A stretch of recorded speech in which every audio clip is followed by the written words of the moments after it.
बहुत समय पहले की बात है। एक अत्यंत शक्तिशाली असुर राजा था जिसका नाम दशानन था। वह अपने 10 सिरों और 20 भुजाओं के साथ एक विशाल और भयंकर आकृति का स्वामी था। उसने अपने कठोर तप से भगवान ब्रह्मा और भगवान शिव को प्रसन्न कर अनेक वरदान प्राप्त किए थे। इन्हीं वरदानों के बल पर उसने तीनों लोकों पर अपना अधिकार स्थापित कर लिया था।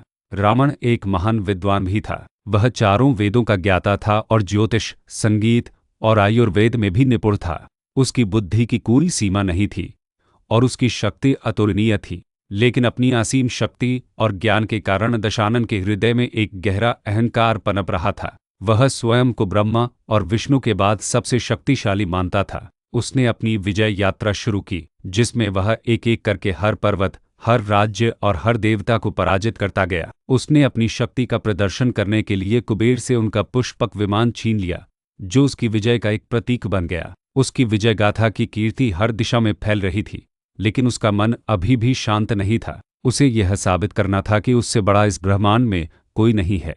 एक दिन अपनी विजय यात्रा के दौरान रावण अपने पुष्पक विमान में आकाश मार्ग से उड़ रहा था। तभी उसके सामने एक विशाल बर्फ से ढका हुआ पर्वत आया, जिसकी चोटियां बादलों को भी पार कर रही थी।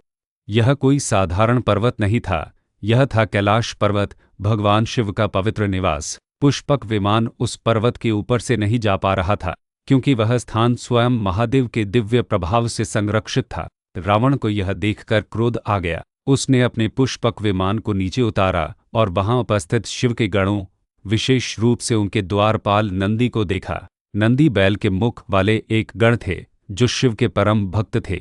नंदी ने रावण को विनम्रतापूर्वक समझाया, हे दशानन, यह कैलाश पर्वत भगवान शिव का निवास है। इस पर्वत पर कोई भी अपने अहंकार के साथ प्रवेश नहीं कर सकता। आपको कैलाश के ऊपर से जाने की अनुमति नहीं है।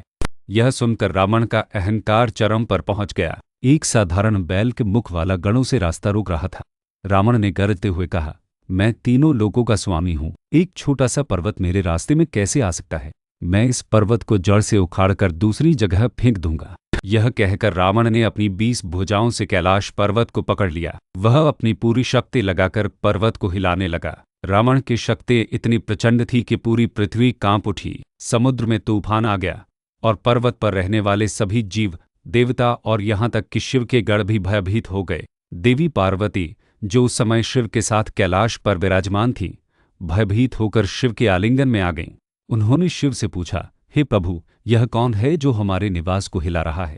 भगवान शिव ने केवल मुस्कुराया। वह जान गए थे कि यह रावण का अहंकार था। बिना किसी प्रयास के उन्होंने अपने पैर के अंगूठे को थोड़ा सा दबा दिया। बस इतना ही। उस पल रावण को लगा जैसे 1,00,000 हाथियों का वजन उसके सिर पर आ गया हो। कैलाश पर्वत अपनी जगह से 1 इंच भी नहीं हिला। रावण की 20 भुजाएं, जो पर्वत को उठाए हुए थी, अब उसकी छाती के नीचे बुरी तरह से दब गई। एक असहनीय पीड़ा उसके शरीर में फैल गई। उसके 10 सिर, जो अभिमान से तने हुए थे, अब उस भयानक बोझ के नीचे दब गए। रावण ने पहले सोचा कि वह अपनी शक्ति से पर्वत को उठा लेगा। उसने अपनी पूरी शक्ति लगा दी, लेकिन पर्वत तस से मस नहीं हुआ। दर्द इतना असहनीय था कि रावण की आंखों से आंसू बहने लगे। उसकी भयंकर दहाड़ और चीत्कार पूरे ब्रह्मांड में गूंजने लगी। यह दहाड़ कोई साधारण दहाड़ नहीं थी। यह दर्द, पीड़ा और अहंकार के टूटने की चीत्कार थी। वह 10,000 वर्षों तक इसी पीड़ा में रहा, लेकिन वह अपनी भुजाओं को बाहर नहीं निकाल सका। समय बीतता गया। रावण की पीड़ा उसके अहंकार को गला रही थी। इस पीड़ा में उसे अपनी गलती का एहसास हुआ। उसे पता चला कि वह जिसे सबसे श्रेष्ठ मानता था, वह तो एक छोटे से अंगूठे के भार को भी सह नहीं कर सकता था। उसके मन में भगवान शिव के प्रति घृणा समाप्त हो गई और उनके प्रति गहरी भक्ति उत्पन्न हुई। अपनी पीड़ा को भुलाकर रावण ने अपनी पीड़ा को ही संगीत में बदल दिया। उसने अपने 10 सिरों के नसों को वीणा के तारों की तरह खींचकर एक धुन बनाई और अपनी दहाड़ को शिव की स्तुति में बदल दिया। वह अपनी आंखों में आंसू लिए शिव की स्तुति करने लगा। उसके मुख से जो स्तोत्र निकला, वह था शिवतांडव स्तोत्र। स्तोत्र का हर शब्द शिव की महिमा का गुणगान कर रहा था। उसकी दहाड़ अब एक दिव्य संगीत बन चुकी थी। जटाटवी कलज्जल प्रवाह पावित स्थले उसके मुख से यह मंत्र निकलने लगा। उसका संगीत इतना मधुर और दिव्य था